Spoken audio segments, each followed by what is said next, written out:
అందరికి నమస్తే. నేను మీ నిరంజన్ పూలే. ప్రభుత్వానికి ఒక సూచన చేయదలుచుకున్నాం పూలే న్యూస్ వారి తరఫున. విషయం ఏంటంటే, గత సంవత్సరంలో గురుకులాలలో విద్యార్థులకి ఫుడ్ పాయిజన్ అయ్యి చాలా ఇబ్బంది పడ్డారు. కాబట్టి ఈ సంవత్సరం ప్రారంభమైంది కాబట్టి ఇప్పటి నుంచే ప్రభుత్వం ప్రత్యేక శ్రద్ధ తీసుకుంటే తప్ప ఈ ఫుడ్ పాయిజన్ అనేది నివారించడానికి వీలు కాదు.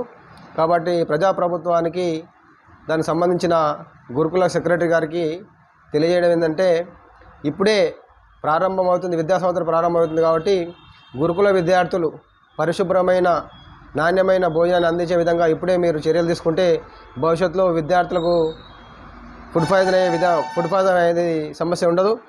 అదేవిధంగా నాణ్యమైన కూరలని, నాణ్యమైన పండ్లని ఇచ్చే విధంగా కాంట్రాక్టర్లకి మీరు సూచన చేయాలి. ఎవరైతే నాణ్యమైన వస్తువులు ఇవ్వరో వాళ్ళని కాంట్రాక్ట్ నుంచి తొలగించండి. అదేవిధంగా పరిశుభ్రత కోసం కార్మికులను పెంచండి. ఎందుకంటే అందులో పనిచేసే వాళ్ళు లేకపోతే కూడా చాలా ప్రాబ్లమ్స్ అవుతాయి. అదేవిధంగా అటెండర్లను కానీ, స్వీపర్లను కానీ, వాచ్మెన్లను కానీ, సెక్యూరిటీ వాళ్ళని కానీ అధికంగా పెడితే తప్ప మీకు ఇలాంటి సమస్యలు రావు.